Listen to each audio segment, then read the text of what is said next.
নমস্কার, আমি শুক্লা। বড়দের প্রণাম আর ছোটদের ভালোবাসা জানিয়ে আজকের ভিডিওটি শুরু করছি। তো দেখো, আমি রেডি হয়ে গেছি ঘুরতে যাব বলে। আর এই জেঠু বলছিল আমার একটা ভিডিও করে দে, তাই ওনাকে একটু নিয়েছিলাম। তো আমরা কোথায় যাচ্ছি দেখতে থাকো। আর এই যে দিদি, জামাইবাবু, আমি আর দিদির ননদ যাব আজকে ঘুরতে। আর এই যে এই ম্যাডামেরই জন্মদিন ছিল সেদিন, সেই উপলক্ষে মেনলি ঘুরতে যাওয়াটা। তো চলো, কোথায় যাব সেটাই তো বলা হলো না। আমরা যাচ্ছি মানে এই ঝাড়গ্রামের আশেপাশের জায়গা। প্রথমে যাব বেলপাহাড়ি। আর দেখো রাস্তাগুলো কত সুন্দর, তাই না? আমি এতদিন থেকে যা বুঝলাম যে ঝাড়গ্রাম পুরোটাই সবুজে ঘেরা, আর রাস্তাগুলো এত অপূর্ব সুন্দর, মানে দেখে মন প্রাণ চোখ জুড়িয়ে যায়। তো তোমরা দেখতে থাকো রাস্তাটা, আমি ততক্ষণ বলতে থাকি। তো এই যে আমরা একটু নেমে ফটোশ্যুট করছিলাম আর ওর ভিডিও করে দিচ্ছিলাম। আর দেখো তারপরেই এরকম লাল রাস্তা, মনে হচ্ছে পুরুলিয়ার কোনো রাস্তায় চলে এসেছি। আর এটা এতটাই মানে ভেতরে হাই রোড থেকে, আর এখানে মানুষজন নেই বললেই চলে। আর এই যে আমরা এই হ্রদটায় দেখার জন্য এখানে এসেছি। এটা হলো ঝিলিমিলির হ্রদ। হ্রদ মানে এখন আর জল সেরকম কিছুই নেই, আসলে বর্ষা নেই তো তাই।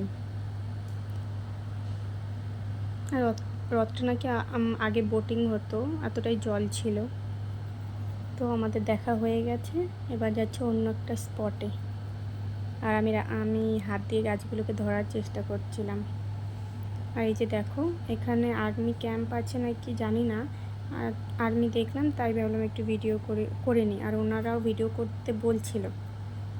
দেখো কত সুন্দর জঙ্গল, মনে হচ্ছে আমাজনের জঙ্গলে চলে এসেছে, তাই না? আর এই যে মন্দিরে মানুষ নেই, মানে বেশিরভাগ দেখলাম হনুমানে ভর্তি। আর মন্দিরটা বন্ধ ছিল। আর এটা চিল্কিগড়ের একটি মন্দির। মন্দিরটির নাম হলো কনক দুর্গা। হ্যাঁ, কনক দুর্গাই। আর মন্দিরটাতে পুজো দেওয়া যাচ্ছিল না, মানে দুপুর টাইম তো বন্ধ ছিল মন্দিরটা। আর এই যে দেখো বকুল ফুল, এই ফুল দেখে না আমার ছোটোবেলার কথা মনে পড়ে যাচ্ছিলো। আমি যখন প্রাইমারি স্কুলে পড়তাম, আমাদের স্কুলের পাশে একটা বকুল গাছ ছিল। আর আমরা এই যে বকুল গাছগুলোতে ঝাঁটার কাঠি দিয়ে মালা গাঁথতাম। আর এই যে হনুমানকে বিস্কুট খাওয়াচ্ছিলাম, আর ভয় লাগছিল, কোনো দিন এরকম এক্সপিরিয়েন্স করিনি। তো এর জন্য হাত থেকে নিচ্ছিল, আমি ভাবছিলাম কামড়ে দেবে নাকি। তো দেখো, আর এই যে ওই মন্দিরের পাশেই ওই এটা নাকি ডুলুং নদী, কিন্তু জল একটুও নেই। নদী না খাল, ডোবা বললে ঠিক হয়।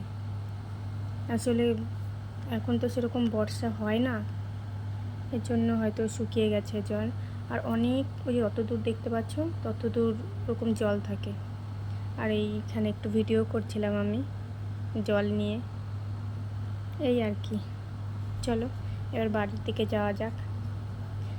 আজকের ভিডিওটা এইটুখানি। ভালো থাকবেন, সুস্থ থাকবেন, টাটা।